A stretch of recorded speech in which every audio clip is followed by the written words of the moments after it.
بسم الله الرحمن الرحيم الحمد لله الحمد لله نحمده ونستعينه ونستغفره ونعوذ بالله من شرور أنفسنا ومن سيئات أعمالنا من يهده الله فلا مضل له ومن يضلل فلا هادي له وأشهد أن لا إله إلا الله وحده لا شريك له وأشهد أن محمدا عبده ورسوله صلوات الله وسلامه عليه أما بعد فإن أصدق الحديث كتاب الله وخير الهدى هدى نبينا صلوات الله وسلامه عليه وشر الأمور محدثاتها وكل محدثة بدعة وكل بدعة ضلالة وكل ضلالة في النار. يقول الإمام الذهبي رحمه الله تعالى الكبيرة السابعة أكل الربا, the seventh major sin, which is devouring and taking and using and utilizing usury or interest. He brings the statement of Allah subhanahu wa ta'ala, يا أيها الذين آمنوا اتقوا الله وذروا ما بقي من الربا إن كنتم مؤمنين فإن لم تفعلوا فأذنوا بحرب من الله ورسوله. O you who believe, fear Allah and give up that which remains of your desire for riba, if you were truly believers. O you who believe, fear Allah Azza wa Jal and give up that which remains of your desire for riba, for usury, if you were truly believers. And if you refuse to give up your desire, then beware of a war with Allah and His Messenger. Allah and His Messenger have declared war upon you. And Al-Imam Al-Dhahabi stopped there as it relates to the ayat, and there's some more of the ayat. Concerning this ayat of the Quran, the first ayat shows that riba is a kabira from the kaba'ir. This ayat was revealed to the Prophet ﷺ, and it is speaking to the aghniya, the rich people of the Muslims during that time, or any and everyone who was owed some money by other people, and the money that was owed was a result of riba. Allah Azza wa Jal told the rich people to give up what remains of your desire for riba if you are truly believers. If you're not truly believers, then go ahead and do what you want to do, as we're going to do what we want to do. When a person hears about the danger of a riba, and that it is a bab that is khatir, and the shar of a riba is mustatir, but he continues to look at it as a small issue, Allah says, in kuntum mu'minin, if you are truly believers. And the believers have been described in the Quran with a number of sifat, too many. From them, إِنَّمَا الْمُؤْمِنُونَ الَّذِينَ إِذَا ذُكِرَ اللَّهُ وَجِلَتْ قُلُوبُهُمْ وَإِذَا تُلِيَتْ عَلَيْهِمْ آيَاتُهُ زَادَتْهُمْ إِيمَانًا وَعَلَى رَبِّهِمْ يَتَوَكَّلُونَ. The believers are those people who, when Allah is mentioned, it causes their hearts to become fearful. And when His ayat are rehearsed to them and recited to them, it increases them in iman. And they rely on Allah. They're not afraid of the recompense and the penalty for not obeying what Allah subhanahu wa ta'ala ordered them to do. Something that Allah ordered them to do, they're not afraid of obeying Allah ta'ala. Instead, they are afraid of disobeying Allah. So when He advises and He commands the believers to give up what remains of their desire for riba, if they're really believers, they would do it. From the characteristics of the believers in the Quran, مَا كَانَ لِمُؤْمِنٍ وَلَا مُؤْمِنَةٍ إِذَا قَضَى اللَّهُ وَرَسُولُهُ أَمْرًا أَنْ يَكُونَ لَهُمْ الْخِيرَةُ مِنْ أَمْرِهِمْ. It is not acceptable, it is not befitting for a believing man or a believing woman, if Allah and His Messenger sallallahu alaihi wasallam decree an affair, for them to have any say-so in that issue. So in this ayat, Allah Azza wa Jalla is ordering those Muslims who are owed riba, leave what remains of your desire to get that money. Concerning this issue, ikhwani, there's a very important point that I want to mention here, and that is, we want to share with you an example of the adl, the justice and the fairness of Rasulullah sallallahu alaihi wasallam, and how he was a qudwa. He was an example. He wasn't an individual who used to just give a lot of kalam. He was an example. The example of him being an example is what happened in the Fath of Mecca, when he conquered Mecca. And this ayat was read to the people. He came out to the people and he said to them a number of things. One of the things he said to them, sallallahu alayhi wasallam, was وَكُلُّ رِبَا الْجَاهِلِيَّةِ مَوْضُوعٌ تَحْتَ قَدَمَيَّ هَاتَيْنِ وَأَوْ الرِّبَا أَدْعُوهُ رِبَا عَمِّي al-Abbas. He got in front of the people and he said, from what he said, and all of the riba that is owed from the times of the Jahiliyyah are under my foot, rendered null and void, not permissible from this point on. And the very first riba that I'm going to destroy and make it abrogated and make it that people don't have to pay it, the first riba is the riba of my rich, powerful uncle, al-Abbas. Whoever owes Abbas money from riba prior to this day, you don't have to pay him after that. That's the example where Rasulullah sallallahu alayhi wa ala alihi wa sallam took one of the closest people to him to do what? To establish the hujjah, the argument, the dalil on everyone else. He was not like many of the people today. They order the people to do good, like the Yahud. أَتَأْمُرُونَ النَّاسَ بِالْبِرِّ وَتَنْسَوْنَ أَنفُسَكُمْ وَأَنْتُمْ تَتْلُونَ الْكِتَابَ أَفَلَا تَعْقِلُونَ. Do you Yahud order the people to do righteousness and you forget to do it your own selves and you read the book? Can't you and don't you reflect? Don't you use your aql? Rasulullah wasn't like that. There are those people who want to tell us the khilafah, the khilafah, the khilafah. But you do not see the khilafah in the way his wife dresses. You do not see the khilafah in his beard. You do not see the khilafah in the isbal. You do not see the khilafah in him not being fair and just in the way he judges between people. Al-jihad, al-jihad, al-jihad. But you do not see him making jihad against his desires, judging that people are kuffar based upon his desires. You don't agree with me, so I say that you're a kafir because you don't see jihad in a particular place in the world. So he says, you're from the munafiqeen, you're a kafir. No. Why don't you practice the jihad on yourself and judge between the people with al-adl and with the haqq? So the Prophet ﷺ was an example for us. Another example that I want to give to you as a dhikr and nasiha to myself and to you. When I was in Kithri, in my neighborhood, there was the pir. He was a neighbor of mine. Over there was the sharif, the shah they used to call him. He was a neighbor of mine. Over there was the faqir. All of them had powerful positions in the masjid. All of them were warning the people of the magic that we were putting on them, calling to the Quran and the Sunnah, according to the way the Salaf understood the Quran and the Sunnah. But whenever you see the wife of the pir, and the daughter of the faqir, and the children of the shah, you will see that they're not ordering their children and they're not being examples for the congregation. So if we're going to give da'wah to Allah, we have to make an attempt to be examples of that. In the ghazwa of al-Badr, in the battle of Badr,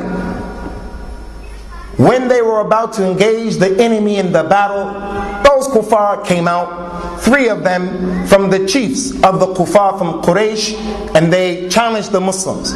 Upon hearing the challenge, the 3 people from the Ansar, from the Shabab, were quick to go out to meet them. The Quraysh people said, we don't have a problem with you. Send out those who are like us. So the kuffar of Quraysh recognized that the Muslims of Quraysh are better than the Ansar. They recognize that the Muslims of Quraysh are the best of this ummah, and they have a special position in this ummah. The Qurayshi is not like the non-Qurayshi. The Qurayshi is not like the non-Qurayshi, especially if he is from Ahlul Bayt.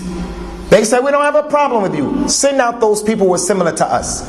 What did the Prophet do, sallallahu alaihi wasallam? Upon hearing that, he himself stood up and he called his uncle Hamza.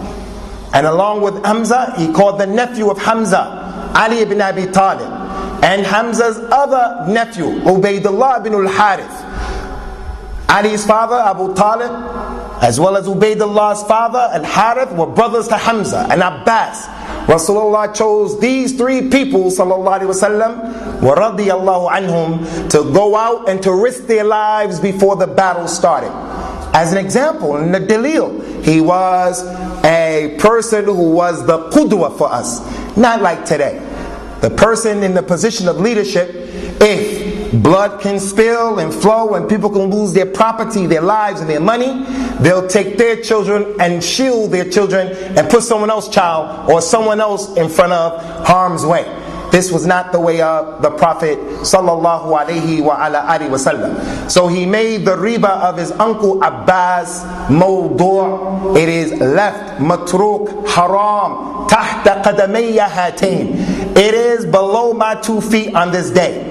As for the riba that you took in the past, the rest of the ayat that Imam al-Dhahabi didn't bring is that Allah subhanahu wa ta'ala said, وَإِن تُبْتُمْ فَلَكُمْ رُؤُوسُ أَمْوَالِكُمْ لَا تَظْلِمُونَ وَلَا تُظْلَمُونَ. And if you people make tawbah for this desire of having riba, if you make tawbah, you will get the original monies that you had in Jahiliyyah. You won't be responsible for the riba you took in Jahiliyyah. Al-Islamu yujubbu ma kana qabluhu.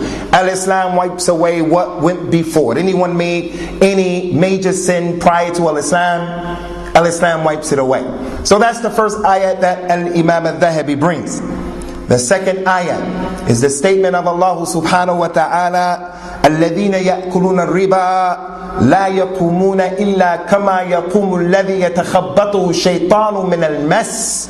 And then he stopped there إلى قوله وَمَنْ عَادَ فَأُولَٰئِكَ هُمْ أَصْحَابُ النَّارِ وَمَنْ عَادَ فَأُولَٰئِكَ أَصْحَابُ النَّارِ هُمْ فِيهَا خَالِدُونَ. Verily those people who devour and they use and utilize usury, they will not stand up Yawm al-Qiyamah except like the one who stands up who has been touched by the shaitan. A shaitan made him masru'. He's possessed. So the one who's possessed, when he stands up, there's no rhyme or reason to the way he's walking and the way he's acting. The one who takes riba in the dunya will be raised up Yawm al-Qiyamah like that. He's going to be wandering to and fro without any rhyme or reason. And that's one of the punishments of al-riba. Concerning this ayat, there are 3 waqafat that we want to make. The first point that we want to bring to your attention concerning this is, this ayat establishes something that Muslims have to believe in, and that is, a person can become possessed. There is possession in the religion of al-Islam, as Allah established it in this ayat. And it's been established in the authentic Sunnah of Rasulullah as well, sallallahu alaihi wasallam, in so many hadeeth, in Sahih al-Bukhaari, in Sahih Muslim, and in other than that, the books of al-Hadith. The Prophet was traveling, sallallahu alaihi wasallam. He came upon a group of people, and the lady brought her child, innocent, defenseless child, and said, Ya Rasulullah, Ibni Masru', Ya Rasulullah, my child is possessed. Rasulullah took the child, sallallahu alaihi wasallam, while he was on his riding beast, and he said to the child, Ukhruj ya aduwallah, fa inni Rasulullah. Get out of him, O enemy of Allah. Verily I am the messenger of Allah. And then he gave the child back to the lady and went on his way. He came back from that way. He passed by the lady. The lady was there with 2 sheep that she slaughtered for Rasulullah sallallahu alaihi wasallam. He took one of the sheep and said, you can have the other one, and he kept going. Which is a dalil that the one who reads for the person to take the jinn out of him, to take the shaitan off of him, he can take money for that. Also, ikhwan, I want to bring to your attention as it relates to possession, being possessed, because some people reject it and they don't believe it. They say that it's khurafat. It's established from the Quran and the Sunnah. They say that magic is not real. Established from the Quran and the Sunnah. As it relates to being possessed, it is not authentic for the one who's going to read to take the jinn out of the masru'. Where do the people get off slapping the man in the face, slapping him in his chest, beating him up, telling them, get out jinn, get out jinn? You will not find that from the Sunnah of the Prophet sallallahu alaihi wasallam. He read the Quran over people, he said things, but never did he beat the person up in trying to get to the jinn. This is from the deviation of the people today. There is a hikayah that Al-Imam Ahmed, it is said, was teaching his class. Someone came and said, Ya Imam, someone from my family, my relatives, is possessed. Can you help? Al-Imam Ahmed took off his shoe, told his student, take the shoe and go tell the jinn that Ahmed tells you to get out, and if you don't get out, we're going to beat you. The student went, said to the man or the jinn, get out. This is Al-Imam Ahmed's shoe. Going to hit you if you don't get out. The jinn got out of that particular individual. Time went on, Al-Imam Ahmed died. The one who took Al-Imam Ahmed's place was approached by someone else. Same incident. Someone from my family has been possessed. Can you help me? Yeah. Tell him to take this shoe and do this and this and this. I saw Ahmed do that. The man went, told the jinn, get out, or I'm going to hit you with the shoe. The jinn remained, and the jinn started talking with the lisan of that person, which is possible.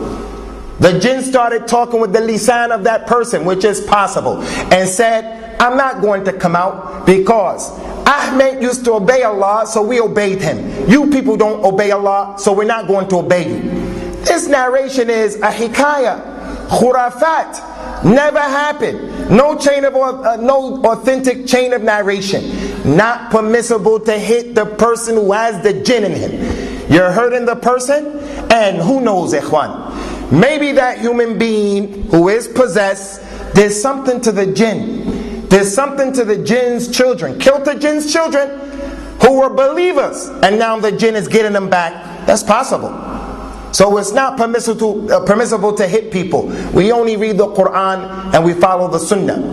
The second thing as it relates to this ayah, and this is critical, ikhwani, important, is that this second ayah that Imam al-Dhahabi uses and he brings to support and to prove that a riba is a kabira from the kaba'ir, it shows us an important principle that we have to hold on to in al-Islam when we judge other people. Our ummah is the ummah that's in the middle, and we are shuhada on the people, so we have to judge. We have to say so-and-so is a deviant. We have to say that group right there is dangerous. And in saying that, that doesn't mean that you're a spy. That doesn't mean that you don't know al-wala wal-bara. Of course, there's hikmah and issues like that have to be taken care of. But the Muslims are shuhada of Allah in this earth. But when we bear witness, we have to do so with justice, not based upon our desires. In this ayat, Allah subhanahu wa ta'ala said to the Muslims,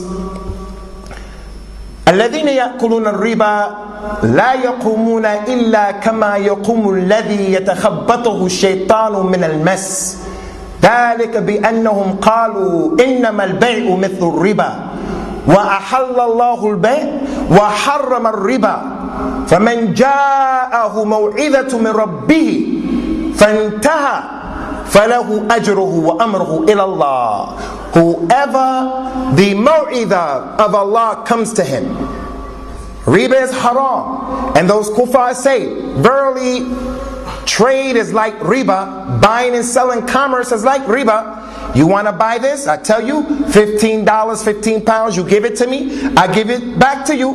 Riba is the same way. I give it to you for 15 pounds, but you have to pay me 5 pounds extra because you can't pay all of the money up front. That's what the kuffar said. Allah said, anyone who the proof comes to him from his Lord after that and he stops, then his reward is with Allah. His reward is with Allah. فَلَهُ مَا سَلَفْ وَأَمْرُهُ إِلَى اللَّهِ. He will get his reward from the past and his affairs from Allah. So this goes to show and it goes to prove. If a person doesn't know that riba is haram, and then the proof comes to him, and he realizes it is haram and he stops, now the argument has been established upon him. So the principle is, we do not judge people until the hujjah or the dalil has been established on those individuals. Someone doesn't judge by what Allah reveals, like the hukam. It's wrong and it's kufr. Or it can be dhul. Or it can be fisq. But we have some brothers who insist, when they don't judge by what Allah revealed, they're kuffar, just like that. But turn around, that same person who's passing that ruling on the hukam, you'll find him purchasing a home with riba. You'll find him driving a car with insurance that has riba. So do we say to him, you're in the hellfire forever? No, we have to say what are the conditions that are going on in his life, so that we can say he's excused, he's not excused.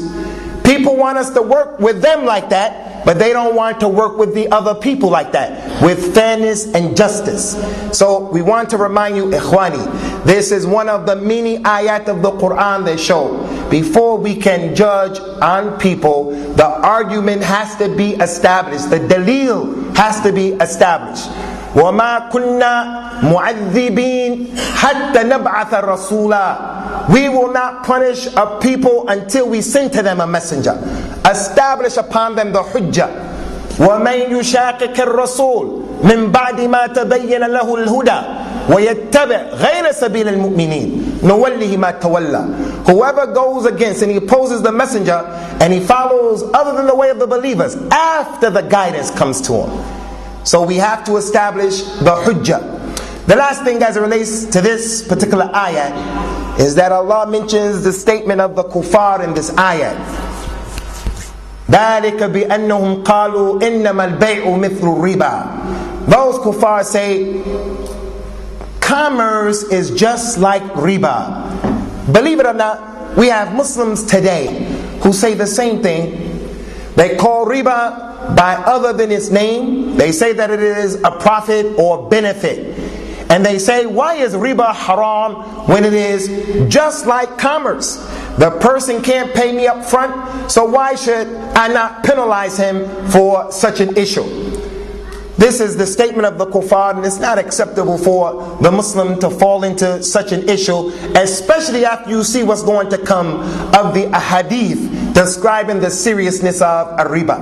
Concerning the two ayats, it is clear riba is a kabira from the kaba'ir. The first ayah said, whoever takes the riba and doesn't give up his desire for it, then let him beware of a war with Allah and His Messenger.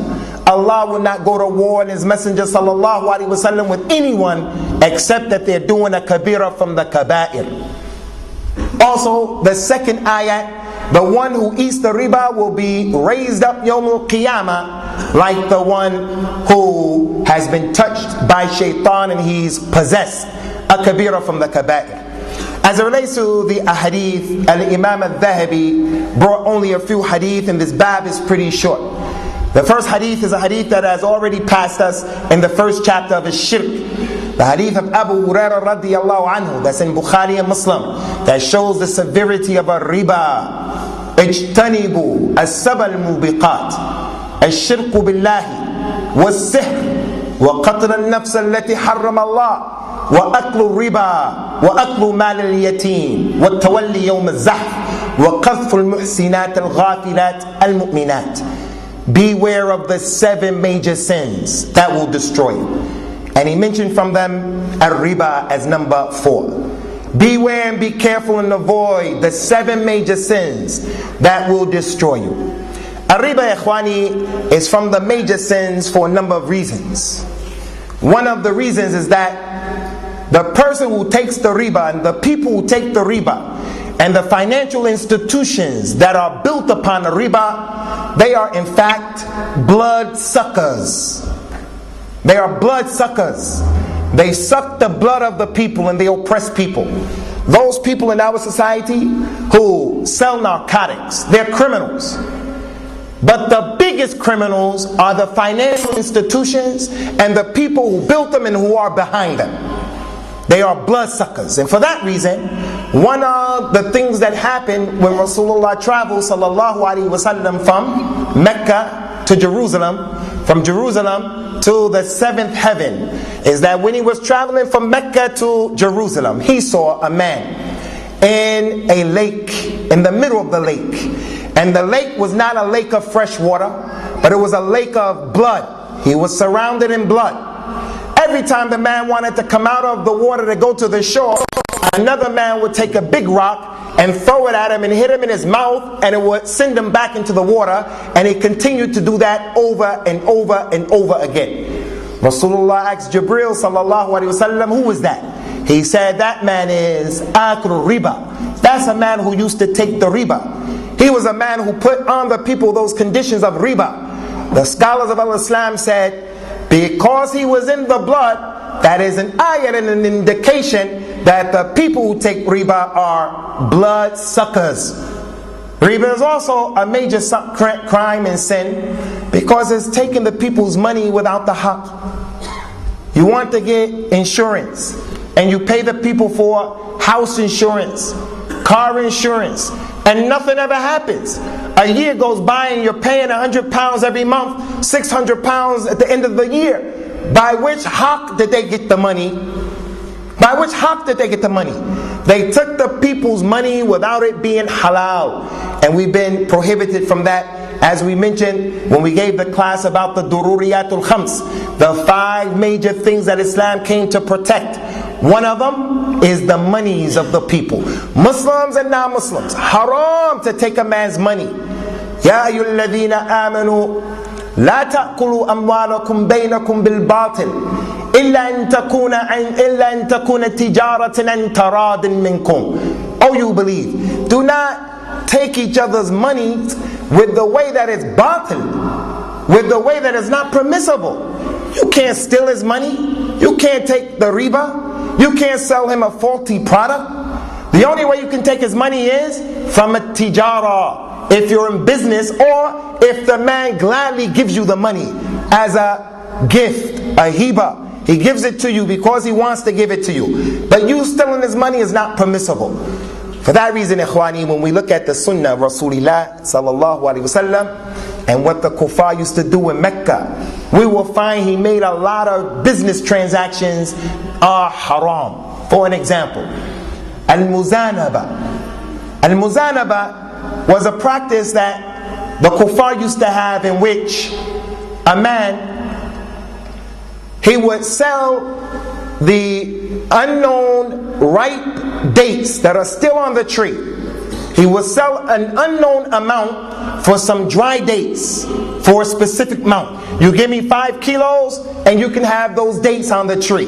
Rasulullah made that haram. He doesn't know what's going to be the end result of those dates. And those dates are not equal to those dates. There is another practice that he made haram called al-muhaqila.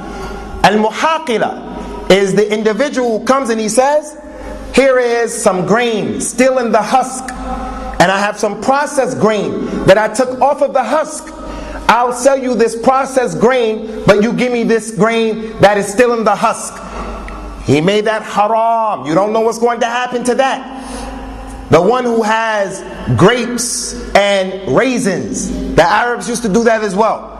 I'll give you these raisins to give me those dates that are still on the tree. He made it haram, not permissible.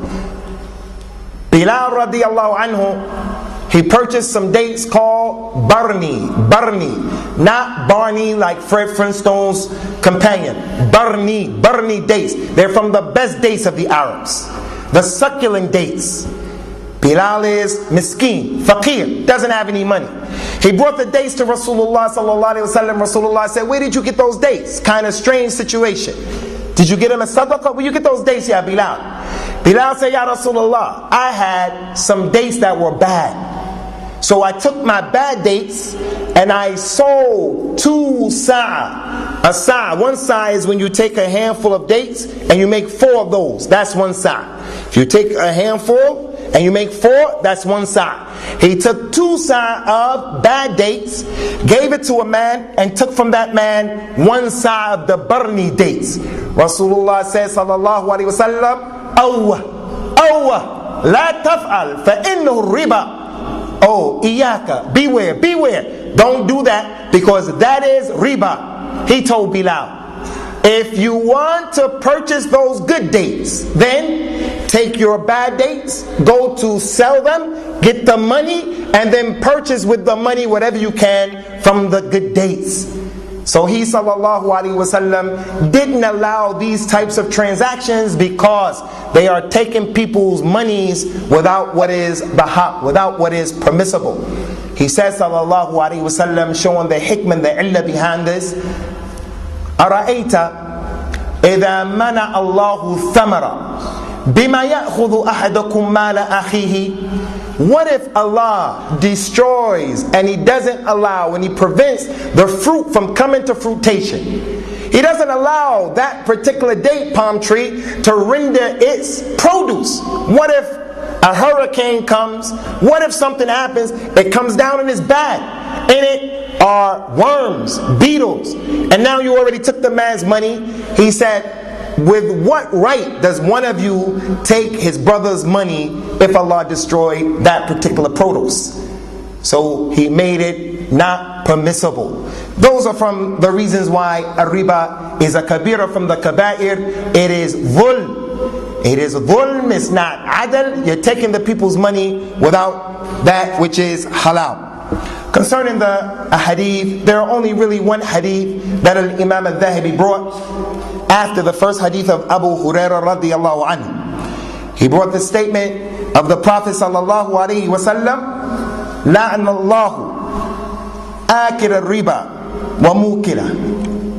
Allah has cursed the one who eats the riba, he takes it, also the one who gave it to him. That's in Sahih Muslim.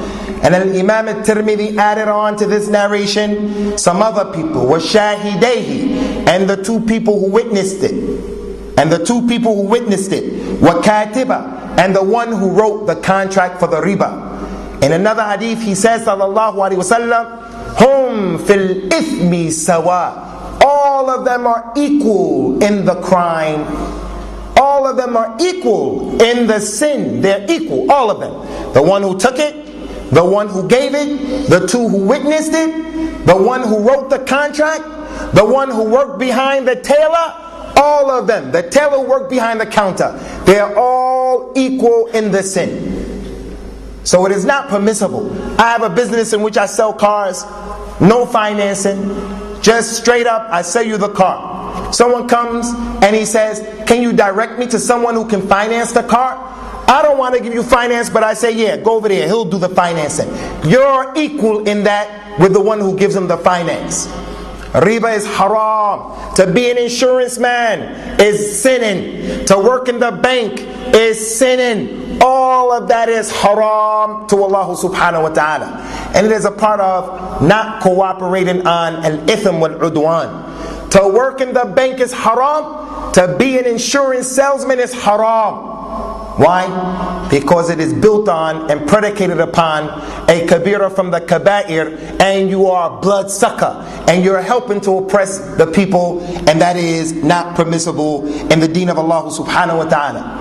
The last hadith that Imam al-Dhahabi brings, ikhwani, concerning riba, he says, آكل الربا وموكله وكاتبه إذا علموا ذلك ملعون على لسان محمد يوم القيامة صلى الله عليه وسلم.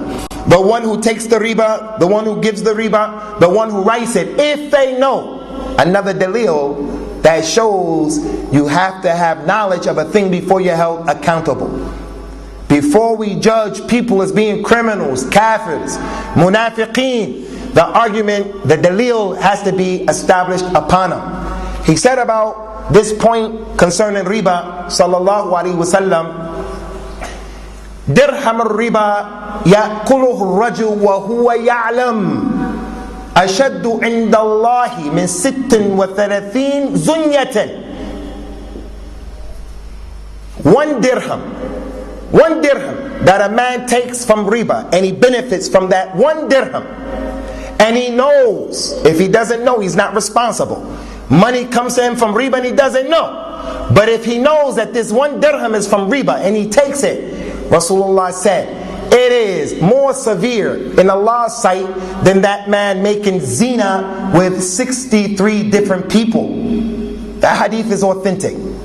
So when the Muslim hears that, and he hears the well-known hadith of Rasulullah sallallahu alaihi wasallam, inna abwab al-riba 72 baba adnaha kalladhi yati ummuhu fil Islam. The riba is 72 different branches, 72 different types of riba. The lowest type of riba is like the man having relations with his wife as a Muslim, not as a kafir. In Islam, he has relations with his mother, Who in his right mind, knowing those examples, taking 1 dirham of riba is like having 63 partners of zina. The lowest branch of riba is like having relationships with one's mother. Sakabira from the kaba'ir. No one's going to fall into it knowingly unless he's being compelled. As for the one who's doing it and he's desiring it, then this is clearly ikhwani dhulm on the person's self. Concerning riba, I want to make these 2 or 3 points. The lowest type of riba is like a man having relationships with his mother in al-Islam. And he says, sallallahu alayhi wasallam, وَإِنَّ أَرْبَ الرِّبَى إِسْتِطَالَةُ الْمَرْءِ فِي عِرْضِ أَخِيهِ. And the highest form of riba is for a person to talk unjustly about the honor of his brother. The riba that we fall into is the highest type of riba. So the man is trying his best to stay away from riba, from the bank, from the insurance, from the home, but he is a muhtab. He's always making riba. So he's missing the point. On one hand, he's doing something good, but on the other hand, he's making the worst type of riba, which is istitalatul mar fi ird akhihi. The person talking about the honor of his brother unjustly. As for the one who deserves to be warned against, as for the one who deserves to be exposed, hadeeth wala haraj. Do what you have to do concerning that. But what the vast majority of Muslims preoccupy themselves with about qila wa qal and fulan, this is the worst type of riba. Also concerning the issue of riba, and it being a kabira from the kaba'ir that need to be avoided in the religion of al-Islam, is the fact, ikhwani, that living here, many of us are forced and compelled to fall into riba. And there's nothing we can do about it. The dust of riba is going to almost touch everyone here no matter what. In those kinds of situations, we hate it in our hearts. We make tawbah for it. But Allah Azza wa Jalla doesn't make people responsible for what is beyond their scope and their ability, what they're compelled to do. And we said it before and we'll say it again. I advise anyone from amongst you to get car insurance, because it is a bigger fitna to get into an accident and not to have car insurance. But when you get the haram car insurance, you should know it's haram and make tawbah that it's haram. And you should get the least amount. Don't go overboard in getting the insurance. I have a son, he's a teenager, 18, 19, just learning how to drive. I'll insure him. I'll insure my wife. I'll insure myself. We'll get the lowest, least amount of insurance. As for the one who goes overboard, he has to fear Allah subhanahu wa ta'ala. Those people eat the monies of people without that which is halal. Those car companies, they don't make their money, the rent-a-car companies. They don't make their money from you renting a car. They make their money from hundreds of people in the month's time renting a car, paying insurance, and nothing happening. And then when you get into an accident and you have the insurance, they give you a hard time and try to get you to pay. Those are the unjust financial institutions that these people have. So, concerning the riba, ikhwani, we have to fear Allah subhanahu wa ta'ala. The next chapter is another short chapter. We want to deal with this chapter because next week, inshallah, we want the next chapter to be by itself, the 3rd chapter. And from what I understood, today's chapter in the English translation was being good to the relatives. Being good to the relatives. The next chapter that Al-Imam Al-Dhahabi mentions is Aklu Mal al-Yatim. Eating the monies of the orphan, the one who is an orphan. This bank on Coventry Road, this Islamic Circle Islam Bank, what's that about, and is it permissible or not? Concerning the Islamic banks, wherever they are, the majority of the Islamic banks deal in riba, and it's almost impossible for them not to deal in riba. But we support the Islamic banks because we want good from them. We want to support them. It's like Islamic schools. Yes, they are below the level of the kuffar schools that we want to send our children to in order for our child to compete. But it's a vicious cycle.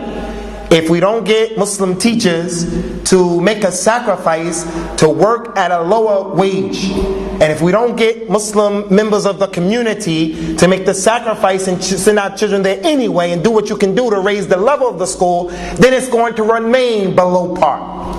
So the Islamic Bank, for some reason, we have a hatred towards them more than the kuffar banks. Yes, most of that is riba. One of the types of riba is al-ina. And as Rasulullah said, sallallahu alaihi wasallam, riba is 72 babs. There are many different types of riba. Many types of riba. Riba al-fadl, riba al-nasi'ah. So many types of riba. One of the ribas that the Islamic banks work on and with is al-ina. What the Prophet says, sallallahu alaihi wasallam, إذا تبايعتم بالعينة وأخذتم أذناب البقر ورضيتم بالزرع وتركتم الجهاد سلط الله عليكم ظلا. If you people take this ina, this type of usury, and you grab and take the tails of the cows and preoccupy yourselves with your animals and your agriculture, and you leave off jihad, Allah will make you low. And He won't take that lowliness off of you until you return to your deen. Making jihad, not being abnab the dunya. Al-ina is the deferred payment. And it has many examples. He wants to buy something from him, so he agrees that he's going to pay £10 a month. So he purchased from him the product, and he pays £10 every month. That guy comes back and he purchases what he sold to him. He purchases it for £100. He was going to spend £120. He purchases it from him £100. He gives it back to him, and he's still responsible for paying every month a payment until he gives him 20 more extra pounds. That's al-ina. And al-ina can be with 2 people, or it can be with 3 people. Deferred payment, like the bank. Someone needs something, me and him, and we go through the bank and they play games and try to hide it as a riba. So we support the Islamic banks, but it's going to require a level of sacrifice for us and a level of sacrifice for them. But don't be in doubt. They deal in riba. They deal in riba. They can't get away from it. I've got 2 questions. First question is, what's the difference now between the Islamic bank and the other banks? Should I open the bank, Islamic bank, or should I not? What's the difference between the Islamic bank and the non-Islamic bank? The difference is just in the Islam and non-Islam. TCB, Lloyds, s.a.w.s, and maybe when you go to the Islamic bank, they say Assalamu alaikum, things like that. There's a brother right here in our community, Somalian brother, I met him at the bank. I went in there, we gave salams, I didn't know him, he didn't know me. When I wanted to open up an account in the bank, I said, let me go to the Islamic bank. I brought my passport, brought my information. They told me, well, you can't open up the account until you bring us the bill.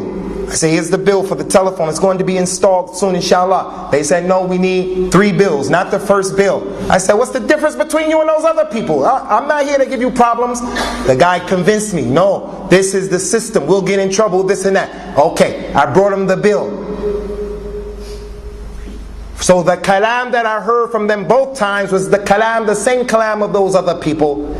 As a matter of fact, it was a little less with the other people, so I opened up the account, my account with the other people. You do what works for you. Maybe that bank is next to where you work, next to where you live, so you do it. But we all have to do some sacrificing, and we all have to realize that the Islamic bank is not perfect, but no one told you have to lose your money or make a hardship on yourself that you can't handle. And the second one is, what about the student loan? I lend the money from an institution for my financial institution, and after that I've seen that they put some charge on it, like the riba, and I don't want it, but I want it to pay back, but it's going more and more. Concerning the student loans that have riba on them, you can't get away from it. What we're going to tell the student, don't go to college, don't go to the university because you're poor and you can't afford it, so just get a job as the bank collector. Not that the bank collector is a bad job, but he has the ability to become an eye surgeon. She has the ability to become a gynecologist. What we're going to tell him, no, don't go because you are going to have to take riba. course we're not going to say something like that. If you take that loan out, ask Allah subhanahu wa ta'ala to make a way for you to pay the loan. And whoever fears Allah, Allah make a way out for him. And you are responsible, ikhwani, for the loans that we get from those kuffar. We are responsible. Two questions. One, is it permissible to use credit or debit card? And secondly, if you have a business which allows you to swipe the card customers, is that permissible? Credit and debit cards are haram. They're backed by the concept and they play into the concept of riba, especially the credit card. To get a credit card is haram. Even if you get a secured credit card, I put up £200 and I can spend up to £200. It's my own money. But you have agreed that if you don't pay whatever you purchase before the month is out, that you're going to pay the riba. And it's not permissible for you to agree on the condition that's haram. كل شرط ليس في كتاب الله فهو باطل وإن كان 100 شرط. Every condition that's not in the book of Allah is batil, even if it is 100 conditions. So when you agree to that condition, if I don't pay on time, you're going to charge me 2.5% financing. Haram. But again, we're living here. You may be forced, you may be compelled. You may be forced, you may be compelled. In America, when you travel, if you live in the state of New York, you can take your debit card and rent a car. You can rent a car. But if you travel anywhere else in the other states, you cannot rent a car with your debit card. They want to see a credit card. No matter what kind of credit card it is. Gold, platinum, whatever it is. They want a credit card. So my business is driving. I travel and I drive. So I'm compelled and I'm forced. What is clearly away from Islam is the one who has a credit card and he strangles himself by abusing the credit card, buying what he doesn't need, buying and spending and getting things that are beyond his means. That's not permissible. As for the one who is compelled, he hates it and he sees that he is majboor. And we gave that dars before. Al-mahdhurat tuqaddar biqadriha. Whenever you have to fall into something that's haram, you do enough of it just to save yourself. And we gave some other principles that were vital to know. What was the second question, Akhi? If you have a business, concerning the businesses that the people have, person has an Islamic bookstore that has books about riba is haram, Kitab al-Kaba'ir. But in the bookstore there's the card to swipe. Is it haram to have that card? That machine? That machine is helping to do the haram. But that is the culture of business here that you can't get away from. It is the culture of the business here that you can't get away from. So the person again, he hates it and he makes tawbah from it and he seeks a way to get around it. But there are just certain issues because this is the lifestyle where we're living. Wherever you go, you're not going to escape these issues. Medina and Mecca, you're not going to escape these issues. The bookstores of Medina and Mecca, the bookstores that sell Islamic books, they have that machine where you swipe your credit card in it, where you swipe your other card in it. Does that make it halal? No, it doesn't make it halal what people do in Mecca and Medina. The point is, that's the culture of the dunya today. That the ma'roof has become munkar, and the munkar has become ma'roof, and the Muslims are below, and the ways of the kuffar are above. And we agree with the jihadi people. And we agree with Hizb Tahrir. And we agree with the Ikhwan al-Muslimin about the importance of controlling and ruling and the khilafah and defending the deen. But not the way those people go about it. Not the way they believe. We believe in it, inshallah. We have to believe in it in a way that is Islamic. Not the way some of these crazy people who say things like, what's going on in Palestine, they deserve it because they make shirk. What's going on in Afghanistan, they deserve it because they make shirk. What's going on in Iraq, they deserve it because they were Shia. What is that? What is that kalam? What is that kalam? What kind of nonsense is that type of statement? If someone mentions something about jihad, we become and we say, oh, he's a jihadi. No, we say jihad is from the deen. And jihad is something that we all should concern ourselves with. And we shouldn't be afraid of the kuffar that we say jihad is from our deen. But what jihad? The jihad of al-Islam, the real jihad. The jihad that I make against myself, my lower base desires, and also the jihad of the lisan, and also the jihad of the hadeeth. All of that is with our religion, but with knowledge, with the sharia of our deen. Not what the people are calling jihad al-Zarqawi. If there really is a Zarqawi, wallahi, I doubt there's really a man, his name is Abu Mus'ab al-Zarqawi. I doubt it. I doubt if he really lives. هذا وصلى الله وسلم على نبينا وعلى آله وأصحابه أجمعين.